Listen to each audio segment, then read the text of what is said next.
បាទលើកនេះយើងចុះមកតាមរកជាមួយនឹង Snape ពីរដើមទៀតហើយបាទបន្ទាប់ពីការចុះមកដល់ក្រោមភ្លាមមកក៏ជួបនឹង Sniper មួយដើមមកទៅហើយបាទបន្ទាប់ពីបានជួបហើយយើងក៏ដល់ CI team លេងទៅបាទបន្ទាប់ពី C លេងហើយយើងបាន item បន្តិចបន្តួចហើយយើងក៏រត់ទៅចុះទៅក្រោមបាទកន្លែងនេះរត់ទៅក្រោមបាទខ្ញុំតែដល់ CI team មិនដាហើយដើម្បីរកនឹង Sniper មួយដើមទៀតបាទថាមកនេះមកគឺមករក AW បាញ់បាទតែរមមិនតាន់បានទេបាទបន្ទាប់មករត់មកនេះក៏ឃើញនឹង enemy រត់មកដល់ឆ្វាច់កណ្ដុកមួយអាសាទីនោះធ្វើកាប់ដល់ចោលភ្លាមតែម្ដងបាទកន្លែងនេះមិនទុកគាត់ឲ្យមើលរកឲ្យយល់ទេបន្ទាប់មកក៏កាត់វីដេអូម្ដងនេះក៏បាន step 2ដើមហើយបាទតែនេះកំពុងតែ enemy បងប៉ះគ្នាក៏ឃើញ pro នោះរត់ចុះមកបាទកន្លែងនេះរងចាំក៏រត់ចុះមក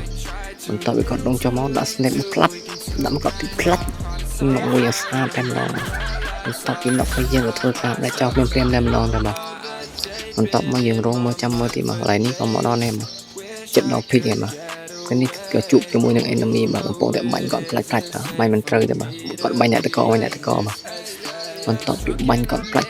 ច់ពេលនេះដាក់ផ្លាប់នុកមួយបាទនុកមួយក៏ដាច់ចោលតែម្ដងក៏រត់ចូលស៊ូមសិនបាទ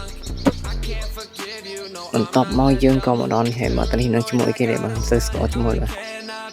បន្ទាប់ពីយើងចុះមកដល់ក្រោមក៏ឃើញ enemy កំពុងតែប៉ះគ្នានៅក្រោមមកឡើយនេះឃើញអាទុងប្រូនោះពីរនាក់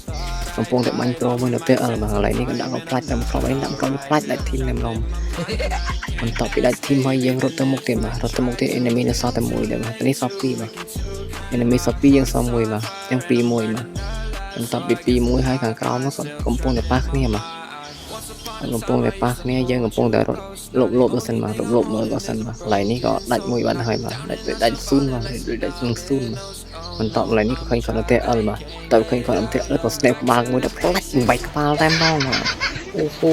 ប៊ូយ៉ាទៀតហើយបាទ